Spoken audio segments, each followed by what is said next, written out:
I love these pants. Show the thing. Show the pants, bro. Show the pants. Back your boykies. Varsity Cup. Rugby that rocks, bud. Rugby that rocks. We're talking Varsity Cup. Joburg Derby went down this last week. The penultimate round of the group stage. A lot of shifting happened. A lot to talk about. And we're going to talk about it very quickly. So let's keep it short. Let's keep it concise. Joburg Derby. How did it go? On TV, it looked absolutely insane. The crowd was going mental. As it was on TV, as it was in real life, it was an absolutely incredible derby, Johannesburg derby. It's always vicious. It's extremely competitive. Everyone wants to play for everything, and it was just like that. Even for players like Likhona Finga, who's playing in his first Varsity Cup, youngster, 19-year-old from Ikuwa, Butterworth. It was just an incredible fixture. Some youngsters stuck up their hand. Marius Kutsia was really good with his contesting in the lineouts. It was just a game where UJ, after losing every single Varsity Cup game throughout the season, needed something. In a promo relegation year, mate. Yeah. In a promo relegation year, their last fixtures against UW, Wits still had a pretty good chance of making it into the top four. Yeah. They needed to win against UJ. It was basically a final of sorts, and it did not disappoint. Incredible scenes. People had their phones with lights out. It was like a Rihanna concert. I did the game with an absolute legend of UJFM, Ray Shaland, sports anchor at UJFM. Make sure you tune in. It was a crazy and beautiful innovation by the Varsity Cup brand. And yeah, mate, I think the night did it justice.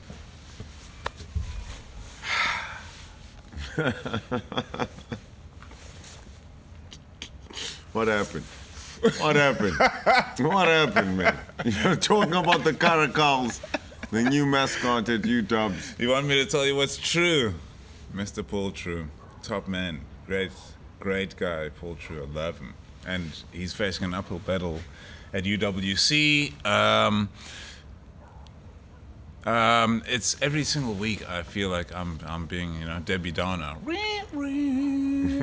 Every single week, But it's the scrum battle that defines what UWC is capable of, and everybody comes to them every week in the scrum, and they've got a couple of youngsters there, and the likes of Moritz Swart. I was going to say, actually, they have lost a few players, not just in the forward pack, a few leaders as well. Lyle Hendricks comes to mind. Wonderful. Yeah, a couple of players outside centres. Look, a couple of players that they lost, key players as well. Moritz Swart was a superstar for them just last season. Yeah. He goes to UJ. I can't wait for a behind-the-scenes show for the Varsity Cup, actually, because UJ lost about 9 players to other teams as well that are literally functioning and doing very well, adding value to other sides. So it does happen. I think it's what makes the Varsity Cup exciting. Look at UJ. We just spoke about Likhona Finga and a couple of other youngsters who have come up. Marius Kutsia, another one. There will be many more at UJ. And I think UWs, it's a lot more difficult being freshly out of the Varsity Shield, coming into the Varsity Cup. They always knew it was going to be an uphill battle. Yeah. And it has been that. What a fixture it'll be between UJ and UW. Now, listen, UJ pulled themselves out of danger with that massive victory against Wits. Because if they'd lost against Wits without a bonus point, this would have been a battle for potential guaranteed relegation spot. Now, UWC are guaranteed to be relegated. But UWC will be keen to win one match in the season. I just don't think that against this UJ pack, which are actually a good pack, because they haven't lost. No, they've been unlucky again. I think, again, at UJ, the type of rugby they're trying to play is very futuristic. They run the ball, they play high-risk rugby. It's very demanding on the tight five. And I think they've struggled a little bit, just simply because they haven't had a tight five that's played together for a number of years. In fact, I think 10% of the players in that tight five have played together for a season before, which will tell you quite a bit. Yeah. Hence, they've lost so many players. So, there are a lot of moving pieces. Paul True and UWs, I know in the legacy of Chester Williams and a couple of players who've come through there, they are very proud varsity they'll keep fighting. Hopefully they're able to, stick their hand up. They've had a few results where, very disappointing in terms of the character of the players. To be losing 91-9 to UCT is for me a bit not. You don't want to see that as a coach. You want to at least have players who are willing to, even though it's 50-0, keep going. But in any case, that comes with time, and I think you Dubs have shown before. We mentioned some of the superstars and the legacy that they have there, and I think Paul True is the right man for the job there. It's gonna come, but it's gonna be tough. It's the changing of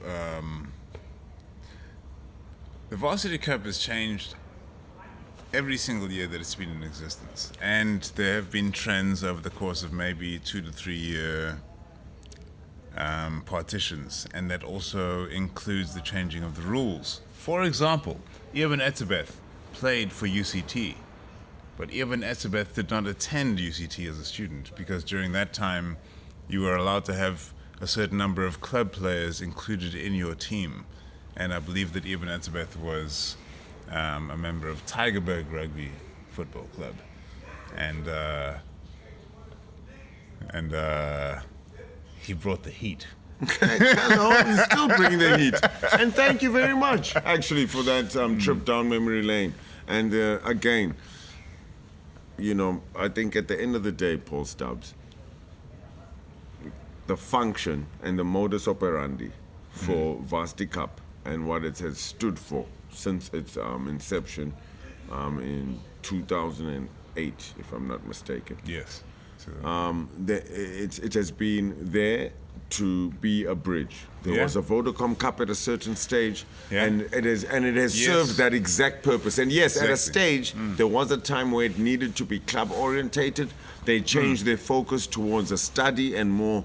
Let's try to create more than just a stigma, but a philosophy and policy around how youngsters, rugby players, need to have a relationship with studying, because you are at a peak time in your life. It's much more difficult studying when you're 28 or 30 years old, and that is an opportunity where you can use rugby to pay for the exorbitant fees, because we have a country full of incredible varsities on the continent. So yes, there will always be buts and and ahs. There'll always be different sides of the story, like now with rural areas not being able to have the right schools at high school or secondary, primary school level, where they're able to have students who can actually get the grades necessary to make it into a Varsity Cup side. These are all things that will be sorted out sooner or later, I'm pretty sure. For now, yes, devastating to some unions, devastating to some Varsity Cup sides. Make no mistake.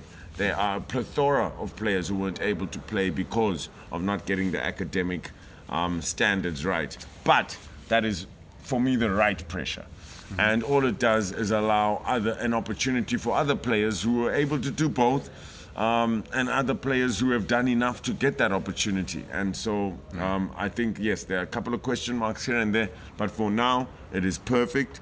And there have been players who have moved through this system, whether through club rugby and still are moving through club rugby and Varsity Cup, that are making it right up to the top. Yeah. Marty's win, Eagles lose.